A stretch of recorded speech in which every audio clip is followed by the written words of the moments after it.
Yes? So we can take the price equation, P equals A plus C over B plus D, and say I want to take the derivative of price with respect to A, right? And A is the intercept on the demand equation. Okay? So if I change the intercept on the demand equation, how much does price change? When I raise the demand curve, increase the demand curve, and move that intercept up, right? So here's demand and here's supply, P and Q, right? And this is here. And now I go to here, right? And I move that intercept up. So the intercept was here, and now it's here. Move that curve out, which moved the intercept up. That's this, delta A. What effect does that have on price? What's going to raise the price, right? But how much? Well, to do that, we need to use our old friend, the quotient rule. Yes? Yes? Yeah. So we're going to take the partial of that with respect to A, which is 1, multiply that times B plus D, minus the partial of that with respect to A, which is 0, takes the fun out of that, and that goes over B plus D squared. This is why we practice, right? We should already know how to do this. And if you're saying, well, you keep making mistakes. Yes, I do. And you get to make them too. I just get to mark off when you do. So that's B plus D over B plus D times B plus D is 1 over B plus D. What are B plus D? Well, they're the slopes. So the effect of a change in the intercept, the increase in the intercept of the demand curve, what effect is that going to have on price? That's entirely determined by the size of the slopes of the demand and supply curve. Ooh, baby, baby. No? Okay. Okay. You're like, I want to know. Okay. That was beautiful. Now, we're going to talk about one more thing. And that one more thing is something called a Jacobian. Okay? Jacobians are matrices of partial derivatives.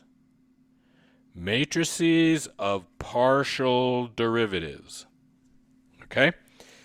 So, a Jacobian, and with the sign for a Jacobian is a J in like little bars, is going to be, let's suppose we have, y is a function of x1 and x2.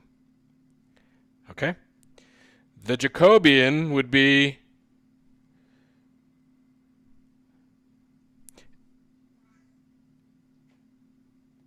and we have two equations, y1 and y2.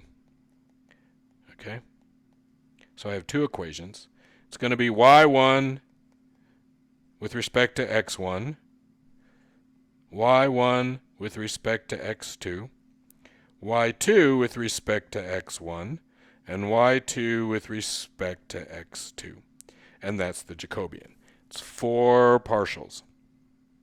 Okay? If you're having trouble visualizing that, let's do this. Now, the whole point of this Jacobian is to tell us if we can solve this thing, right? If the equations are related to one another. So let's suppose I have y1 equals 3x1 plus 5x2, and y2 equals 4x1 plus x1x2. Okay? Are we good? Are we good? Are we good? Are we good? So let's make a Jacobian. First term is going to be Again, partial y1 x1, partial y2 x2, y1, partial y2 x1, partial y2 x2. Okay, so y1 x1 is 3, y1 x2 is 5, y2 x1, right? y2 x1, yeah? Yeah. Is 4 plus x2. And y2 x2 is x1.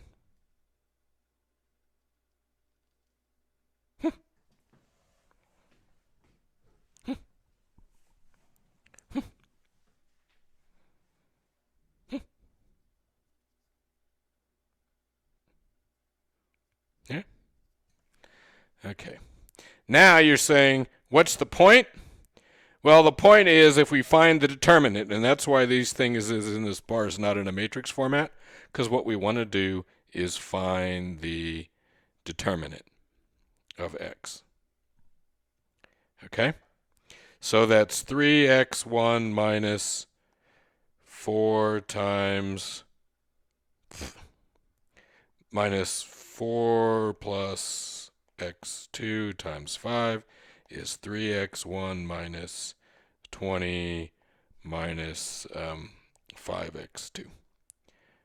Okay? And we could play with that all we want.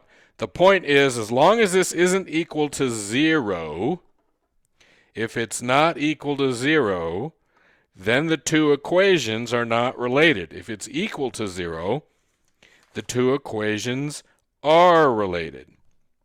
So let's try a different one.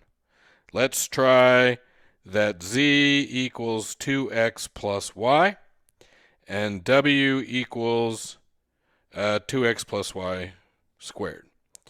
So this should not work. Okay? So that equals 4x squared plus 4xy plus y squared. This should not work. If we do a Jacobian of this, we should get 0 out as the value of the Jacobian. Okay? All right? So we're going to have partial z respect to x, partial z respect to y, partial w respect x, partial w respect y. Okay? That's 2. That's 1. Partial of z with respect to x is 2. Partial of z with respect to y is 1. Partial of w with respect to x is 8x plus 2. Partial of z with respect to x, right, should be 8x plus 4y. Yes? And the partial of w with respect to y should be 4x plus 2y. Is that good? Okay. So the determinant of that is 2 times 4x plus 2y minus 1 times 8x plus 4y. This is 8x plus 4y minus 8x minus 4. Oh, look! It's 0. Okay? Now you're saying, hey, I probably could have figured that out on my own. Well, I don't care. The point is you're going to run into systems of equations that are much larger than this, and you have to figure out whether or not there's what we call functional dependence between the variables, between the functions and the variables. Okay? So if we do this, there are going to be things we can't do mathematically with these equations if this thing turns into being 0. Okay? So a Jacobian, the important stuff to remember is Jacobian, matrix of the partial derivatives. The determinant of that Jacobian, for us to be able to work with the system of equations, should be not equal to 0. If it's equal to 0, then there's a functional dependence between the systems of equations. Good? Okay. We're going to go do chapter 8.